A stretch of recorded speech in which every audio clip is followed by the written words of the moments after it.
நண்பர்களே வணக்கம். நான் குடியாத்தம் குமரன் பேசுகிறேன். இந்த செருப்பு சங்கர்னு ஒரு களவாணி பையன் ஒருத்தருக்கிறான். அவன் போலீஸ் டிபார்ட்மெண்ட்ல வேலை பார்த்தவன் தான். போலீஸ் டிபார்ட்மெண்ட் சொன்னா அவங்க போலீஸ் டிபார்ட்மெண்ட்ல யாரு மேலாம் சந்தேகம் இருக்குதோ, யாரெல்லாம் சஸ்பெக்டா இருக்கிறாங்களோ பல கேஸ்ல, எந்த பெரிய பெரிய அரசியல்வாதிங்க ஊழல் பண்ணிட்டு பெரிய கிரிமினல்ஸோட தொடர்பு வச்சிருக்காங்களோ அவங்க போனை போலீஸ் டிபார்ட்மெண்ட் ஒட்டு கேட்கும். அது நியாயம்தான். ஏன்னா அவன் யார்கிட்ட பேசுறான், இவன் யார்கிட்ட பேசுறான்னு போலீஸ் டிபார்ட்மெண்ட் ஒட்டு கேட்கும். இவன் என்ன பண்ணான், போலீஸ் டிபார்ட்மெண்ட்ல வேலை செஞ்சிருந்த இந்த செருப்பு சங்கர், அவன் பேர் சவுக்கு சங்கர், செருப்பு சங்கர் சொன்னா நல்லா இருக்கும். ஆனா அவன் செருப்பு சங்கர் தான். போலீஸ் டிபார்ட்மெண்ட் அதிகாரிகள் பேசுற போனே ஒட்டு கேட்டான். போலீஸ் டிபார்ட்மெண்ட் அதிகாரிகள் பேசுவாங்க, அதை ஒட்டு கேட்டான். அப்புறமா இந்த போலீஸ் டிபார்ட்மெண்ட் யார் பத்தி எல்லாம் அக்யூஸ்டுங்க, கரப்டட் பொலிட்டீஷியன்ஸுங்க, கரப்டட் பிசினஸ் மேனுங்க, இந்த மாதிரி விவிஐபிஸ் எல்லாம் சஸ்பெக்டடா இருப்பாங்க, குற்றவாளியா இருப்பாங்க. யார் யார் போனை ஒட்டு கேட்கறாங்களோ அத்தை ரெக்கார்ட் பண்ணி, அந்த டிபார்ட்மெண்ட்ல இருந்தா அத்தை ரெக்கார்ட் பண்ணி சம்பந்தப்பட்ட ஆட்கள்கிட்ட கொடுத்துருவான். ஒரு அரசியல்வாதியா, ஒரு பிசினஸ் மேனா, ஒரு அக்யூஸ்டா, ஒரு ரவுடியா, ஒரு கொலைகாரனா, ஒரு கட்ட பஞ்சா, அவங்கள்ட்ட கொடுத்துட்டு எனக்கு இத்தனை லட்சம் பணம் கூட வாங்கிட்டு இருந்தான். இதை தெரிஞ்சு அவனை டிபார்ட்மெண்ட் வெளியே போட்டாங்க. டிபார்ட்மெண்ட் வெளியே போட்ட பிறகு அவன் என்ன பண்ணான், இந்த சோசியல் மீடியா, பேஸ்புக், யூடியூப் வந்த பிறகு இந்த யூடியூப்ல பேச ஆரம்பிச்சான். யூடியூப்ல பேசி என்ன பண்ணுவான்னா எல்லாரையும் மிரட்டி பணத்தை போடுவான். அதை உன் மேட்டர் எனக்கு மாட்டிடுச்சு, இந்த மேட்டர் நாளைக்கு பேச போறேன், உன் அந்தரங்க மேட்டர் மாட்டிடுச்சு, நீ எவ்வளவு வச்சிருக்கிற, இவனே பெரிய பொம்பளை பொறுக்கி. யாரு இவனே பெரிய பொம்பளை பொறுக்கி. 70 வயசு கெளிவேனாலும் விட மாட்டான், 70 வயசு கெளிவேனாலும் விட மாட்டான், கல்லுக்கு சேலை கட்டினாலும் விட மாட்டான். இவனை பத்தி தெளிவா பல வீடியோக்கள் போட்டது யாருன்னு கேட்டா திருச்சி சூர்யா தான் இவனை பத்தி எல்லா வீடியோ போட்டது. இவனுக்கு உடம்புல என்ன பிரச்சனை இருக்குது, இவன் கூட சேர்ந்து யூடியூப்ல பேசுற ஒரு பொண்ணு, பேர் சொல்றது வேணாம், இவனால அந்த பொண்ணுக்கு என்ன வியாதிக்குதுன்னு அந்த தம்பி சொன்னான், திருச்சி சூர்யா. அதை நான் சொல்ல வரல, ஏன்னா அந்த வியாதியை வெளிப்படையா சொல்லக்கூடாது, அது சட்டப்படி தப்பு. ஆனா ஊரே பேசுது, குடியாத்த குமரன் வியாதி பேர் சொல்ல, என்ன சட்டத்துக்கு நம்ம கட்டுப்பட்டவங்க. சோ அந்த மாதிரி பொறுக்கி புறம்போக்கு பையன் நம்பர் 1 அக்யூஸ்ட். என்னது நம்பர் 1 அக்யூஸ்ட்? கஞ்சா, சிகரெட் பிடிக்கிறான், பீடி பிடிக்கிறான், சுருட்டு பிடிக்கிறான்னா அதை கடையில் விற்கிறாங்க. தண்ணி அடிக்கிறான்னா அதுக்கு அரசாங்கமே அதுக்கு தொடர்ந்து, இப்போ இல்ல, ஜெயலலிதா ஆரம்பத்தில் ஜெயலலிதா கொண்டு வந்தாங்க டாஸ்மாக. அன்னைக்குல இருந்து இனி வரைக்கும் டாஸ்மாக்ல அரசாங்கம் இருக்குது, வாங்கி குடிக்கிறான். இவன் இதெல்லாம் தாண்டி கஞ்சா அடிப்பான். கஞ்சா தான் அடிக்கிறது அவனுங்க, இல்லைன்னா போதை ஏறாது, கஞ்சா அடிப்பான். இவன் உடம்புல பிரச்சனை இருக்கிறதுனால இவன் தண்ணி அடிச்சானா, செருப்பு சங்கர் தண்ணி அடிச்சானா உள்ள இருக்கிற பொருள் எல்லாம் சீக்கிரம் நாசமாயிடும். கிட்னி, ஈரல், ஹார்ட், லங்ஸ், இதெல்லாம் சீக்கிரம் நாசமாயிடும். அதனால அதுக்கு ஈக்குவலான ஒரு போதை வேணும்னா கஞ்சா, பிரவுன் சுகர், ஹரேனு, அபீனு, அப்புறம் பாம்பு கடிதாமே நாக்குல, இதுக்கெல்லாம் பல லட்சம் செலவாகும். இதுக்கே வாரத்துல பல லட்சம் செலவாகும். சோ இந்த மாதிரி ஒரு பொறிக்கு தாயொலிம்பவன் இவன் எல்லாரையும் மிரட்டுறான்றதுனால இவனை அடிக்கடி போலீஸ் அரெஸ்ட் பண்ணோம், குண்டாசுல போடும்.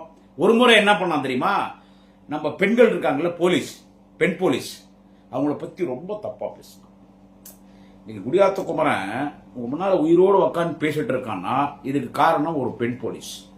குடியாத்த குமரன் குடும்பத்தை காப்பாத்துறது ஒரு பெண் போலீஸ். ஆமாங்க, ஒரு பெண் போலீஸ். எங்க வீட்டில் போலீஸ் பாதுகாப்பு.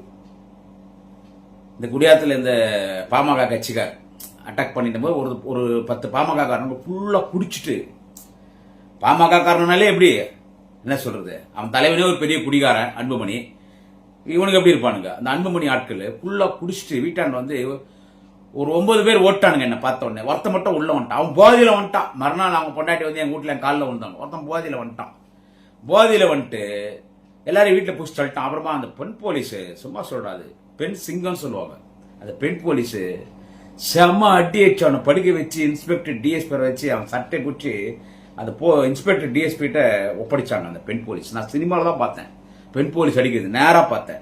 அப்படிப்பட்ட பெண் போலீஸ்ல தரக்குறைவா பேசினான். பெண் போலீஸுங்கன்னா திடீர்னு அவங்க பெரிய ப்ரொமோஷன் என்ன ஒரு அட்ஜஸ்ட்மெண்ட் தானேன்னு பேசின ஒரு தாயோலிமாவும் ஒரு ப்ராஸ்டியூட்ஸ், அந்த மாதிரி ஒரு மோசமான கேரக்டர். அதனாலதான் இந்த செய்தி பதிவு பண்றேன். அவன் பார்த்தா ஒரு டிஎம்கே மட்டும் தான் குறை சொல்லுவான், வேற யாரையுமே குறை சொல்ல மாட்டான். எடப்பாடிக்கு ஜெயின் செக் ஜாலரா அடிப்பான். மாண்புமிகு துணை முதலமைச்சர் எதிர்கால தமிழகம் அண்ணன் உதயநிதி ஸ்டாலின் குறித்து, அவருடைய பர்சனல் லைஃப் குறித்து, அவங்க ஃபேமிலியை குறித்து ரொம்ப தரைக்குறைவா பேசுவான். ஆனா அவனை இது வரைக்கும் அவனை அரெஸ்ட் பண்ணாங்கன்னா, அவன் சிஎம் பேசிட்டான், அண்ணன் உதயநிதி பேசுறான், சிஎம் குடும்பத்தை பேசுறான், திமுக அமைச்சர்களை பத்தி பேசுறான், நான் ஒரு முறை அரெஸ்ட் பண்ணல. இவனா வழியா மாட்டினான். ஒரு முறை கஞ்சா வீட்டுல மாட்டிச்சு, பிடிச்சாங்க போலீஸ். இன்னொரு முறை மிரட்டினான், பணம் கேட்டு மிரட்டினான், அதுல போலீஸ் அவனை பிடிச்சாங்க. பெண் போலீஸ்களை தப்பா பேசினான், அதுல போலீஸ் அவனை பிடிச்சாங்க. இப்படி இவனா வழியா போய் மாட்டிக்கணும் போது போலீஸ் அவனை பிடிப்பாங்க. போலீஸ் பிடிக்க போகும்போது கதவெல்லாம் ஃபுல்லா லாக் பண்ணிட்டான். கதவு லாக் பண்ணிட்டா என்ன பண்ணுவாங்க? உடைச்சு உள்ள வருவாங்க. இந்த மாதிரி ஒரு ஃப்ராடு, ஒரு இன்டர்நேஷனல் ஃப்ராடு, ஒரு 420, 420, 840, ஒரு கேப் மாதிரி முள்ள மாதிரி முற்றோக்கி யாருன்னு கேட்டா இவன் இந்த செருப்பு சங்கர். Number one அக்யூஸ்டுங்க. இவ்வளவு வீடியோ நான் போடுறேன். லோக்கல்ல ஒரு உயர்ந்த போலீஸ் அதிகாரி எங்க கட்சிக்கு எதிர்ப்பா இருக்கிறாரு, எங்க திமுக கூட்டணிக்கு எதிர்ப்பா இருக்கிறாரு. அரெஸ்ட் பண்ணுவான்றாரு, அடிப்பான்றாரு, உதைப்பான்றாரு. இதெல்லாம் தாண்டி நான் வீடியோ போடுறேன். எங்க உட்காந்து போடுறேன்? என் வீட்டில் குடியாத உட்காந்து இவ்வளவு வீடியோ போட்டுனுக்கிறேன். உயிருக்கு உத்தரவாதம் இல்லை, எனக்கு உயிருக்கு உத்தரவாதம் இல்லை. ஆனா போலீஸ் எங்களை பாதுகாக்குது. Government protocol, election commission control ஒரு ஸ்டேட் போயிடும். தேர்தல் அறிவிச்சிட்டா எலெக்ஷன் கமிஷன் கண்ட்ரோல் ஒரு ஸ்டேட் போயிடும். அப்ப எல்லாமே எலெக்ஷன் கமிஷன் தான். இந்த எங்களை மாதிரி தட்டன் இருக்கிற பசங்கள்லாம் இந்த பிஎஸ்ஓ கொடுத்துருப்பாங்க, கன்மேன் கொடுத்துருப்பாங்க, வீட்டில் ஒரு செக்யூரிட்டி கொடுத்துருப்பாங்க. அது எடுத்தாங்க. இது கவர்மெண்ட் புரோட்டோகால். இது எல்லாருக்கும் வேலூர்ல எடுத்துட்டாங்க. எல்லாருக்கும் எடுத்துட்டாங்க நினைக்கிறேன். எனக்கு எடுத்துட்டாங்க. சரி, எஸ்பி சொன்னாரு, லோக்கல் இன்ஸ்பெக்டர் வீட்டுக்கு மரியாதைக்குரிய ஐயா இன்ஸ்பெக்டர் வீட்டுக்கு வந்தாரு, மரியாதைக்குரிய எஸ்ஐயா வீட்டுக்கு வந்தாரு, சொன்னாரு. Right, okay, right. நம்ம 4 பேருக்கு என்ன அதுதான் எனக்கு. அது எல்லாமே வீட்டுக்கு அப்போ ரவுண்ட்ஸ் வராங்க. நம்ம ஏரியாவில் ஒரு முறை 3 முறை 4 முறை வராங்க. ஏன்னா பிரச்சனைக்குரிய பகுதியாச்சு. ஏன்னா என்னால ஏரியா மக்கள் பிரச்சனை கூட வராங்க. அதை நான் குறை சொல்ல வரல. இருந்தாலும் இங்க உட்காந்து நான் வீடியோ போறேன். எல்லாரும் என்கிட்ட சொன்னாங்க, அப்பா உனக்கு இப்போ கன்மேன் கூட இல்லை, நீ பெங்களூர் போயிடு, இல்லை சென்னைக்கு நாங்கள் உனக்கு இடம் ரெடி பண்ண, அங்கே உட்காந்து வீடியோ போடுவோம், இங்கே தான் போடுவேன். இந்த விஷயம் ஏன் பதிவு பண்ணா? இப்போ செருப்பு சங்கர் எங்க இருக்கிறான்? திமுக ஆட்சிக்கு வரக்கூடாதுன்னு பேசுறான், திமுக அக்கௌண்ட் வரக்கூடாதுன்னு பேசுறான், தாய்ப்பாலில் தூசிப்பட்டாலும் போடும், பொதுவாழ்வில் தூசிப்படாத தலைவர் தளபதி குறித்து அவதூறாக பேசுகிறான். இந்தியாவிலே சிறந்த முதன்மை முதல்வர் தலைவர் தளபதி ஸ்டாலின் குறித்து அவதூறாக பேசுகிறான். எதிர்காலத்தில் தமிழ்நாட்டுக்கு முதலமைச்சராக வரப்போகிறான் உதயநிதி ஸ்டாலின் குறித்து தவறாக பேசுகிறான். இப்போ அவன் எங்க இருக்கிறான்? மேஜிஸ்ட்ரேட், மிகுந்த மரியாதைக்குரிய இறைவனுக்கு சமமான நீதிபதி ஒரு தீர்ப்பு கொடுக்கிறார். அவனை எச்சரிக்கிறார், இனிமே இது எலெக்ஷன் முடிவு வரைக்கும் நீ வீடியோ போடக்கூடாது. உன்னோட வீடியோனால பல கலவரங்கள் உருவாகுது, வீடியோ போடக்கூடாதுன்னு சொன்னோடனே இவன் எஸ்கேப் ஆகி எங்க போறான்னு கேட்டா குஜராத் போறான். இப்ப எங்க இருக்கிறான் செருப்பு சங்கரனா? குஜராத் இருக்கிறான். ஏன் அவனை குஜராத்துக்கு எடப்பாடி பழனிசாமி அமிச்சார்? குஜராத்துக்கு ஏன் அமிச்சார்னா, இங்கிருந்து வீடியோ போட்டா இவனை போலீஸ் அரெஸ்ட் பண்ணும். அதனால இவனை குஜராத்துக்கு அனுப்புறாங்க. ஏன் செருப்பு சங்கரை குஜராத்துக்கு அனுப்புறாங்கன்னு கேட்டா, அங்க யார் ஆட்சி பண்றாங்க? பிரதமர் ஐயா நரேந்திர மோடி, அவருடைய பிஜேபி ஆட்சி. அவர் தாங்க பல முறை சிஎம் இருந்தார். இப்ப குஜராத்ல அங்க பிஜேபி கண்ட்ரோல்ல ஒன்று வச்சுட்டாங்க. யார? செருப்பு சங்கரை. இப்ப குஜராத்ல உட்காந்து பேசுறான். நீ ஆம்பளையா இருந்தா என்ன அரெஸ்ட் பண்ணா பண்ணு. இப்ப நான் சொல்ல, நான் உண்மை பேசுறேன். நான் யாரையும் மனம் புண்படுற மாதிரி பேசல, இருக்கிறது உண்மை பேசுறேன். ஆனா நீ குஜராத்ல உட்காந்து எடப்பாடி பழனிசாமி, அதிமுகவின் பொதுச் செயலாளர், எதிர்கட்சி தலைவர் திரு எடப்பாடி பழனிசாமி அவர்கள் பிஜேபி இடத்துல சொல்லி நமக்கு இப்ப பேசுறதுக்கு ஒத்தந்தான் இருக்கிறான், செருப்பு சங்கர் தாங்கிறான். அந்த செருப்பை நம்ம பாதுகாக்கணும். தமிழ்நாட்டில் அவன் பேச முடியாது. குஜராத்னா அங்க போலீஸ் போனா அங்க பிஜேபி ஆட்சி நடக்குது. ஸோ பிஜேபி போலீஸ், அதனால எத்தனை அவனை குஜராத்ல வச்சு குஜராத்ல இருந்து வீடியோ போட்டுட்டு இருப்பான். இந்த ஏற்பாடு யார் பண்ணார்னா எடப்பாடி பழனிசாமி பிஜேபி கிட்ட சொல்லி, பிஜேபி பார்த்த வேலை, பிஜேபி காரன் குஜராத்ல செருப்பு சங்கர் உட்கார வச்சு திமுக எதிர்ப்பா வீடியோ போடுறான், திமுக எதிர்ப்பா வீடியோ போடுறான். குஜராத் உட்காந்துக்கின்னு செருப்பு சங்கர் அந்த வீடியோவுக்கு குடியாத்த குமரம் பதில் சொல்ல, வாடா பாத்துக்கலாம் நீயா நானானு. இவன் இப்ப என்ன பண்றானா, தேர்தல் அறிவிச்ச உடனே தினம் யூடியூப்ல பேசுறான். அதாவது திமுக ஆட்சியை வீழ்த்தி ஆக வேண்டும், திமுக யார் ஓட்டு போடாதீங்க, தளபதி ஸ்டாலின் குடும்பம் கொள்ளையடிக்குது, இப்படி எல்லாம் வீடியோஸ் போடுறான். இவனை இந்த வீடியோ போட சொல்றது யார்? போட்டு எடப்பாடி அப்படியே தூக்கி வச்சு மேல பேசுவான். எடப்பாடி தூக்கி வச்சு மேல. அப்ப இது யாரு? இவன் ஏடிஎம்கே பிரச்சாரம் பண்றான். அப்ப என்னடா மயிறு, நீ ஊடகவியாளர், நீ அரசியல் விமர்சகர், இவன் பத்திரிகையாளரான், இவன் அரசியல் திறனையாளரான், என்னவோ பொலிட்டிக்கல் கமாண்டராங்க, கமெண்டர் என்னன்னோ இவனை போட்டு திமுக மட்டும் குறை பேசுறான். கால் ஒண்ணு மேல போட்டுனா எதிர ஒரு பொண்ணு உக்காந்து பேசுது. அது பேரு மாலதியோ என்னவோ சரியா தெரியல எனக்கு. இவனுக்கு இருக்கிற வேலையை அந்த பொண்ணுக்கும் இருக்குது. இவனுக்கு இருந்தா அவனுக்கு இருக்கும் இல்ல, என்ன சொல்றது? இப்ப இவனுக்கு இருந்தா அது அந்த பொண்ணுக்கும் இருக்கும். அந்த வியாதி பேரை நான் வெளியே சொல்ல மாட்டேன். நீ திமுக இவ்வளவு பேசும்போது இனி தினம் சவுக்கு சங்கர் கவுண்டர் கொடுக்க போறது இந்த குடியாத்த குமரன். நம்ம சேனல்ல பேசுறேன். சவுக்கு சங்கருக்கு கவுண்டர் கொடுக்க போது இந்த குடியாத்த குமரன் இவன் கால் மேல கால் போட்டு இஷ்டத்துக்கு பேசுவான். என்ன சொல்றேன்னா, ஒரு 5 வழிச்சாலைகள் வரும்பொழுது திமுக தான் போராட்டத்தை தூண்டுச்சு. ஏன்னா ரியல் எஸ்டேட் வியாபாரம் திமுக பண்ணது. இந்த 5 வழிச்சாலையில அவங்களுக்கு வந்துட்டு ஒரு மிகப்பெரிய அவங்களுக்கு ஒரு பாதிப்பு ஏற்படுது. எடப்பாடி கொண்டு வந்த சேலம் 5 வழிச்சாலை எதிர்த்ததே திமுக தான் அப்படின்னு மாண்புமிகு பொதுப்பணித்துறை மற்றும் நெடுஞ்சாலைத்துறை அமைச்சர் அருணையின் செல்வம், அருணையாளர் மாண்புமிகு அண்ணன் ஏவா வேலு வந்துட்டு அட்டாக் பண்ணி பேசுவான். குறிப்பா மாண்புமிகு அண்ணன் சேகர் பாபுவை பேசுவான். இப்படி பேசுவான். அதாவது நம்ம 4 வழிச்சாலை நம்ம எதிர்த்த மாட்டே, நான்சென்ஸ் பாஸ்டர், டே பிம்ப், டே செருப்பு சங்கர. மாண்புமிகு அண்ணன் டிஆர் பால் அவர்கள், அதற்கு முன்னால வெங்கட்ரமன் ஒருத்தர் இருந்தார் திண்டிவனத்தில். இவங்க நெடுஞ்சாலைத்துறை அமைச்சர் போது போட்ட ஸ்கீம் தான் காஷ்மீர் டு கன்னியாகுமரி வரை 4 வழிச்சாலை 8 வழிச்சாலை. அதுதான் இன்னைக்கு போட்டுட்டு இருக்காங்க. திமுக கொண்டு வந்ததான் 4 வழிச்சாலை 8 வழிச்சாலை எல்லாம். All credit goes to DMK, doctor Kalaignar தலைவர் தளபதி ஸ்டாலின், மிகுந்த மரியாதைக்குரிய ஐயா மன்மோகன் சிங். திமுக கூட்டணி, காங்கிரஸ் ஆட்சி, திமுக கூட்டணியோட நாங்க கொண்டு வந்து நாங்க எதிர்க்கிறோமா. பரந்தூர் விமான நிலையம் கொண்டு வந்ததே அங்க நிறைய திமுக காரது ரியல் எஸ்டேட்ஸ் இருக்குதான். முதலமைச்சர் பேரை சொல்றோம், அதனால கொண்டு வந்தாங்க. இப்படி ஒரு தவறான கருத்தை பதிவு பண்றான். ஜெயலலிதா முதலமைச்சர் இருக்கும்போது இப்படி எந்த பாடூஸ் பசங்களும் பேச மாட்டாங்க. இந்த ஜாடு மாடு லக்காடி பாடூஸ் சவுக் சங்கர் பேசுறானே, அப்பெல்லாம் ஏன்டா ஜெயலலிதா இருக்கும்போது பேசல?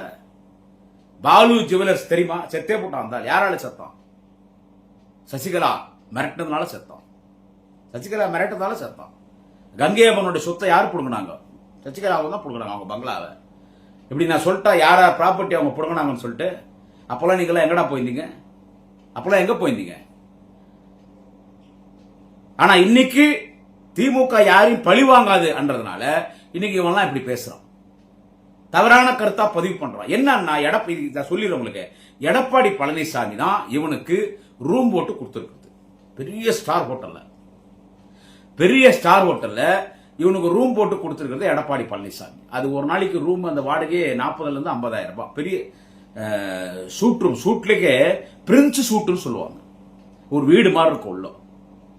அங்க இவனுக்கு ஒரு நாளைக்கு ஒரு பொண்ணுங்க வருவாங்க. யாருக்கு? செருப்பு சங்கருக்கு. பர்மனண்டா அந்த பொண்ணு யார்? மாலதி. அது பர்மனன்ட் ஆச்சா. பொண்டாட்டி எல்லாம் இல்ல, அதெல்லாம் விட்டான். இதுல சைட்ல எக்கச்சக்கமா இவனுக்கு ரூம் போட்டு கொடுத்து, இவனுக்கு என்ன வேணுமோ எல்லா வசதியும் பண்ணி கொடுத்து செருப்பு சங்கருக்கு. அந்த செருப்பு சங்கர் கஞ்சா அடிக்கிறான்னா அந்த கஞ்சா அடிக்க யார் காசு கொடுப்பாங்க? அவன் கொக்கைனு, ஹரைனு, பிரவுன் சுகர், பாம்பு கடி, இப்படி ஊசி குத்திக்கிறது, இங்க ஊசி குத்திக்கிறது, இதுல குத்துறது, இதுக்கெல்லாம் யார் காசு தருது? அண்ணன் எடப்பாடி பழனிசாமி கொடுக்கிறார். ஏன்னா இவன் பேசிட்டா அப்படியே திமுக உள்ள வாக்கு வங்கிலாம் அப்படியே மாறி அப்படியே எடப்பாடிக்கு விழுந்துருமா. டெட் பாடி ஆகிற எடப்பாடி எந்திரிச்சு நின்று சிஎம் சீட்ல உட்காந்து வரான். நாங்கெல்லாம் வாயில குல்பேஸ் வச்சுட்டு சப்பின்னு இருப்போம். இவனை விட்டு எடப்பாடி பழனிசாமி பேச விடுறார். யூடியூப் சேனல்ஸ் எல்லாம் வருது, குறிப்பிட்ட ஒரு சில யூடியூப் சேனல்ஸ் தான் அதுல வருது. அப்ப அந்த யூடியூப் சேனல் என்ன விளம்பரம் மாதிரி கணக்கு. இப்ப செருப்பு சங்கர் பேசுறாங்க, சவுக்கு சங்கர் எந்தெந்த யூடியூப் சேனல்ல வருதோ அந்த சேனல் மீது நான் குறை சொல்ல. Because Gudiyatham Kumaran is a YouTuber. Once upon a time I was a DMK orator.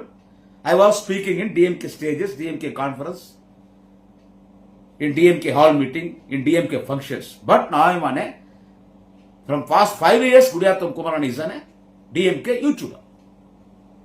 So I am recording my messages in YouTube, in social media. So நான் யூடியூபர் நான் குறைச்சி பேச மாட்டேன். ஆனா ஒரு விளம்பரம் அதுல ஒரு சில யூடியூபுங்க இல்ல நாங்க போட மாட்டோம். ரூலிங் பார்ட்டி எதிர்ப்பா நாங்க போட மாட்டோம். நாங்க ஈவனா இருக்கிறோம். நாங்க பொதுவா போறோம். சோ இவன் பேசுறது சேனல்ஸ்ல இவன் கால் மேல கால் போட்டுன்னு இவன் ஸ்டாலின் ஆட்சி அகற்ற வேண்டும், திமுக ஆட்சி அகற்ற வேண்டும்.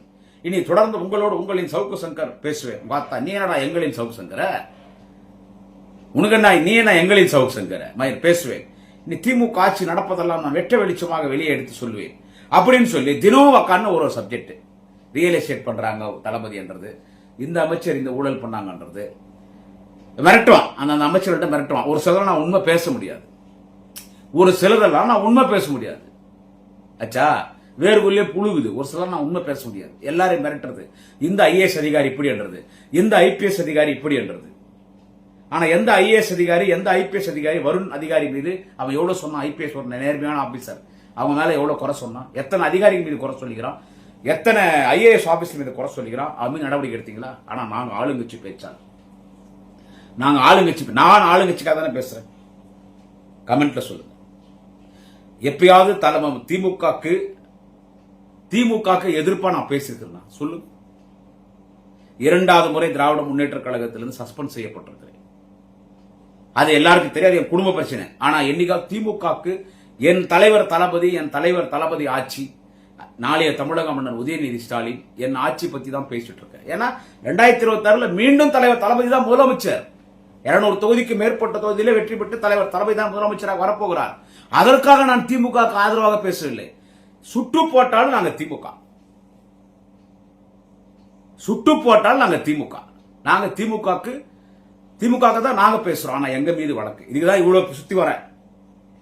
யூடியூப்ல பேசுறதுக்கு சவுக்கு சங்கர் மீது வழக்கு இல்ல. அவங்க அதிகாரிகளை மிரட்டினா, ஒருத்தர்கிட்ட 10 லட்சம் கேட்டான், பெண் போலீஸ பேசினா தான் வழக்கு. யூடியூப்ல பேசுறதுனால தமிழக காவல்துறை யார் மேல செருப்பு சங்கர் மீது வழக்கு போடல. ஏன்னா கவர்மெண்ட் விட்டுத்தல அவன் பேசினா பேசி போறாங்க. தனிப்பட்ட நபர்கள் வழக்கு கொடுக்கும் போது அவனை கைது பண்ணிதான். ஆனா என் மேல 7 வழக்கு ஒரே வருஷத்துல 7 வழக்கு என் மேல 7 வழக்கு. என் வீட்டுல அடிக்க வரான் பிஎம்கே காரன், 200 பேர் வரான். என் மீது வழக்கு இல்ல. ஐம் சாரி, என்ன அடிக்க வரான் பிஎம்கே காரன், அவன் மீது வழக்கு இல்ல, என் மீது வழக்கு போடுறாங்க. சசிகலா ஆதரவாளர்கள், சசிகலா திமுக ஆட்சிக்கு வரவே விட மாட்டேன்னுச்சு. சசிகலா வெற்றி செஞ்ச அது ஏடிஎம்கே சசிகலா எல்லாம் ஒன்னா சேர்ந்தாங்க. அதுக்கு என் மீது வழக்கு பதிவு பண்ணாங்க. என் வீட்டுக்கு அடிக்க வந்தான் பாரு சசிகலா கட்சிக்காரன், 200 பேர் வரான், அவன் வழக்கு இல்ல. பொம்பளைங்களாம் அனுப்புவான் பிஜேபி காரன். பொம்பளைகிட்ட போய் நம்ம என்ன முடியும்? 10 பேர் வீட்டா இருந்தா அவங்க மீது வழக்கு இல்ல. உள்ள உட்காந்துக்கிற என் மீது வழக்கு போடுவாங்க. இப்படி 7 வழக்கு. இப்ப ரீசெண்டா அந்த ஆதவர்ஜனான ஒரு பொறுக்கி பொறம்போக்கத்தனால தாயலிமா பார்த்தேன், திருட்டுலாட்ட சிட்டிக்கிறவன், அந்த எச்ச பொறுக்கி திமுக ஆட்சிக்கு வந்த உடனே பொறுப்பேற்றோடனே நேரம் அவங்ககிட்ட தான் போவேன். நான் அவங்ககிட்ட அந்த விபச்சார வாடகை பார்த்துக்கிறான் பாரு, போவாத கட்சியில நாஞ்சில் சம்பத், அந்த தாயொலி மாவன், இவனுங்கள்ட்ட தான் நான் போவேன். அடுத்து இந்த செருப்பு சங்கர் நான் விட மாட்டேன். அந்த ஆதவர்ஜனா விஜய் மேடையில் ஆதவர்ஜனா சிஎம் என்ன பேசினான்? அதுக்கு பேசுறதுக்கு அதுக்கு என் மீது இவ்வளவு வழக்கு யாரு என் மீது போடுறது? தமிழ்நாடு போலீஸ் நான் குறை சொல்லிட்டா? நான் குறை சொல்ல முடியாது. ஏன்னு கேட்டா தமிழ்நாடு போலீஸ் தான் 3.5 வருஷமா எனக்கு என் உயிரை காப்பாத்தினாங்க. நான் சொல்ல ஒரு பெண் போலீஸ் என் குடும்பத்தை காப்பாத்தினாங்க. தமிழ்நாடு போலீஸ் தான் என் உயிரை காப்பாத்துச்சு. இந்த நிமிஷம் வரைக்கும் போலீஸ் தான் எனக்கு காப்பாத்து. போலீஸ் குறை சொன்னா நல்லா சொல்றேன். ஆனா போலீஸ்ல ஒரு அதிகாரி குடியாத்துல டிஎஸ்பி ரெஸ்பெக்டட் மிஸ்டர் சுரேஷ் பக்க ஆன்டி திமுக. அடுத்த முறை திமுக ஆட்சிக்கு வராதுன்னு என்கிட்ட சொல்லிட்டு போறாரு. என் மீது 7 வழக்கு போடுறாரு. அவரை நாங்க டிரான்ஸ்பர் கூட பண்ணலையே. குறைஞ்சபட்சம் பழி வாங்கணும்னு நினைச்சிருந்தா அவர் வந்து கிட்டத்தட்ட 1 வருஷம் அது குடியாத்துக்கு பழி வாங்கணும்னு நினைச்சிருந்தா அவரை நம்ம டிரான்ஸ்பர் பண்ணிருக்கலாம். பண்ணல. ஏன்னா திமுக ஆட்சி யாரையும் பழி வாங்கல. 7 வழக்கு என் மேல போடுறாரு. குடியாத்துல ஒரு சேர்மன் அண்ணன் சத்யானந்தம் கூட எங்க கட்சிக்காரர் ஒரு வாக்குவாதம் நடக்குது. இவங்க யாரோட வாக்குவாதம் பண்றாங்கன்னு கேட்டா ஒரு கான்ட்ராக்ட் வேலை செய்யறவர். பட் எங்களுக்கு தெரியாது அவர் என்ன கம்யூனிட்டி. ஏதோ பேசுறாங்க, தள்ளுமுள்ளாவது. அவர் தலித்துன்னு நமக்கு தெரியாது. மரியாதைக்குரிய தலித் சமுதாயத்தை சேர்ந்தவர். அந்த கான்ட்ராக்ட்காரனு தெரியாது. அவர் போய் பிசிஆர் கேஸ் கொடுத்தோம்னா எந்த விசாரணை பண்ணாம மரியாதைக்குரிய குடியாத்த டிஎஸ்பி திமுக பழி வாங்கணும். ஏன்னா அவர் திமுக ஆட்சிக்கு வராதுன்றார்ல, திமுக பழி வாங்கணும்னு சொல்லி சேர்மன் சத்யானந்தம் கூட அந்த கட்சிக்கார பசங்களை பிசிஆர் கேஸ் போட்டு அவங்க பெங்களூர்ல இருந்தா இங்கிருந்து ஒரு ஸ்பெஷல் ஸ்குவாட் போய் அரெஸ்ட் பண்ணது. ஜட்ஜி கேட்கறாங்க, இது ஏன் இவ்வளவு இன்ட்ரெஸ்ட் எடுக்கிற? இது பொய் கேஸ் மாதிரி தெரியுது. ஸ்டேஷன் பையில உள்ள லா அண்ட் ஆர்டர் உள்ள போட்டார். சோ ஒரு குடியாத்த டிஎஸ்பி மரியாதைக்குரிய சுரேஷ் என்பவர், நான் திமுக ஆட்சிக்கு குடியாத்தத்தில் கேவி குப்பத்தில் ஜெயிக்க விட மாட்டேன். எப்படி ஸ்டாலின் முதலமைச்சர் ஆயிடுவார்னு ஒரு டிஎஸ்பி என்கிட்ட பேசிட்டு போறாரு, வீட்டுல என்கிட்ட பேசிட்டு போறாருங்க. அவர் சொல்றாரு, உங்க முதலமைச்சர் ஸ்டாலினை பத்தி யாராவது பேசினா அவரு பதில் சொல்லிட்டு நீயா பதில் சொல்றேன்னு கேட்கறான் பாஜக. அவர் தான் இன்னைக்கு வரைக்கும் டிஎஸ்பி இருக்கிறாரு. நான் இந்த அரெஸ்ட் பத்தி எல்லாம் நான் பயப்பட மாட்டேன். இன்னைக்கு தொடர்ந்து யூடியூப்ல பேசினா அரெஸ்ட் பண்ணுவோம்னு சொன்னாராம். I am not bother about that. இது ஏன் சொல்ல வரேன்னா, சவுக்கு சங்கரை பழி வாங்கணும்னு நினைச்சிருந்தா டிஎம்கே கவர்மெண்ட் எப்படின்னா பழி வாங்கலாம். ஆனா குமரன் பழி வாங்கப்பட்டான். ஒரு அதிகாரி, ஒட்டுமொத்த காவல்துறை, வேலூர் டிஸ்ட்ரிக்ட் எஸ்பிஓ, டிஐஜிஓ, டிஎஸ்பிஓ, டிஜிபிஓ நான் குறை சொல்ல, ஒரு அதிகாரி அவர் வந்த பிறகு அத்தனை வழக்கு. எல்லா வழக்கு என்னன்னு கேட்டா, என்ன அடிக்க வரான், வீட்டுக்கு அடிக்க வந்தா சபாஷ் குமரன் அடிக்க போனியா, ரைட், அவன் மேல வழக்கு போடுறேன். இவ்வளவு சகிச்சுன்னு குமரன் பேசிட்டு இருக்கான். ஆனா செருப்பு சங்கர் என்னை இந்த ஆட்சி பழி வாங்குதுன்னு சொல்றானே, அவன் மீறி எத்தனை வழக்கு போட்டிருக்காங்க. ஒரு அவன் தானா போய் சிக்கனான். சோ அவன் திமுக கவர்மெண்ட்டை குறை சொல்றது என்ன சொல்றது, அவன் திமுக ஆட்சியிலிருந்து அகற்றிடுவா. இனி தினம் பேசுன, டே வார்த்தா செருப்பு சங்கர் நீ போடுறா வீடியோ, தினம் நான் வீடியோ போறேன். டே குடியாத்துக்கு போற எங்க ஓடி போல, இதே குடியாத்தம், இதே குடியாத்தம், பாண்டிய நகர், பாரதி தெரு, ப்ளூ கலர் வீடு, குடியாத்துக்கு போன வீடு கேட்டா குடியாத்துல சின்ன பையன் கூட சொல்லுவான். எத்தனை பேர் எந்த கட்சிக்கார் யாரு வந்தாலும் ஓகேடா. என்ன சொல்றது, அவர் யாரோ சொன்னாரமே, இனி தொடர்ந்து வீடியோ போட்டா, அதாவது பிஜேபி கூட்டணிக்கு எதிர்த்து வீடியோ போட்டா நான் அரெஸ்ட் பண்ணுவேன். I am ready to face it. போடுவேன். செருப்ப சங்கர் சொல்றேன், நீ போடுறா வீடியோ, நீ தினம் வீடியோ போடுறா, உனக்கு நான் பதில் சொல்றேன். டே செருப்ப சங்கர், 200க்கும் மேற்பட்ட தொகுதி திமுக ஆட்சிக்கு வருது, திமுக ஜெயிக்குதுடா. 200க்கும் மேற்பட்ட தொகுதிடா. எங்க வேலூர் மாவட்டம்டா, நான் சொந்த ஊர் வேலூர் மாவட்டம்டா. அணைக்கட்டு, குடியாத்தம், கேவிக்குப்பம், காட்பாடி, வேலூர் திமுக ஜெயிக்குதுடா. திமுக ஜெயிக்குதுடா. உதயசூரியன் ஜெயிச்சாச்சுடா. கூட்டணி கட்சி கொடுத்தா உயிரை கொடுத்து வேலை செஞ்சு ஜெயிக்க வைப்போம்டா. புரியுதா? நான் செருப்பு சங்கர் சொல்றேன். ஆதாரமற்ற செய்திகள், பொய்யான செய்திகள், முதலமைச்சர் குறித்து அவதூறு சொல்வது, முதலமைச்சர் குறித்து தவறான கருத்துக்களை பதிவு செய்வது, நாளைய தமிழக மன்னன் உதயநிதி ஸ்டாலின் குறித்து தவறான கருத்துக்கள் பதிவு செய்வது, திமுக அமைச்சர்களை குறித்து அவதூறான செய்திகளை பதிவு செய்வது. ஒத்தா உன்னை இறங்கி அடிச்சிருந்தா நீ பேசுவியா? நீ பேசுவடா? உன்னை இறங்கி அடிச்சா பேசிருப்பியா? உன்னை அடிக்கல. உன் வீட்டுல மலம், சாக்கடை தண்ணி, மலம் தண்ணி, மலம் கலந்த தண்ணி ஊத்துனாங்களா? யாரா ஊத்துந்து? யார் பேர் நீ சொல்றதுக்கு? திமுக அமைச்சர் மீது, காங்கிரஸ் தலைவர் மீது, யார் மேலே சொன்னாங்க? யார் ஊத்துனாங்க நான் சொல்லிட்டா? ஒரு பொம்பளை வச்சிருந்த தெரியுமா? பாவம், எனக்கு அந்த பொம்பளை பேர் நான் சொல்லிட்டோம். ஒரு பொம்பளை வச்சிருந்த தெரியுமா? அந்த பொம்பளைக்கும் அவன் புருஷனுக்கும் ஒரு குழந்தை உண்டாகல. ஆனா அவங்க பார்த்தா உன்னால அந்த பொம்பளை வயிற்றுல குழந்தை உருவாச்சு. குழந்தைக்கு போய் பிளட் டெஸ்ட் பண்ணும்போது உனக்கு இருக்கிற வியாதி அந்த பொம்பளைக்கு இருக்கும்போது அந்த குழந்தைக்கு இருக்காதா? அதுல டென்ஷன் ஆகி போட்டான் வீட்டுக்காரன். என் பொண்டாட்டிக்கு ஒரு குழந்தைய கொடுத்து வியாதியோட கொடுத்துட்டான்னு சொல்லிட்டு அவன் பார்த்த வேலை தாண்டா அவன் வீட்டுல எடுத்துன்னு அந்த மலை தண்ணியை ஊத்து. அவன் தான் ஊத்தனான். அவன் தாண்டா ஊத்தனான். அவன் தான் ஊத்தனான். அவன் ஒரு பெரிய சமுதாயத்தை சேர்ந்தவன். ஆளை வச்சு அவன் தான் ஊத்தனான்.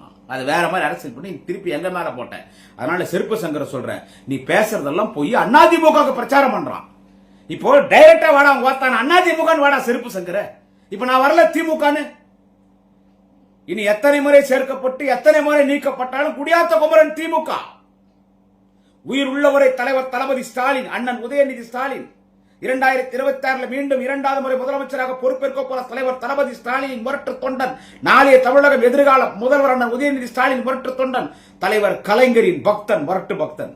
இப்படிதான் நான் பேசுவேன். அச்சா, இப்படிதான் பேசுவேன். இந்த துண்ட போட்டுன்னு பேசுவேன் திமுக. ஆனா நீ அதிமுக எடப்பாடி பழனிசாமி குல்பிய சப்பறதுக்கு எடப்பாடி பழனிசாமி கோடிக்கணக்கில் பணம் கொடுத்தனால எடப்பாடி பழனிசாமிக்கு பிரச்சனை பண்ற பொறம்போக்கு பைய நேரடா திமுக பத்தி பேசுற. வாடா உங்க வார்த்தா, வாடா டே வா, செருப்ப உன்னை செருப்பால் அடிக்கிறேன்டா, வாடா வா. இனி நீ போடுற வீடியோ, ஒரு வீடியோக்கு நான் பதில் போடுறேன். யாருக்கு மக்கள் ஆதரவு தராங்கன்னு பார்க்கலாம். நன்றி, வணக்கம். நாளை இன்னொரு பதிவிலை சந்திக்கிறேன். குடியாத்தம் குமரன்.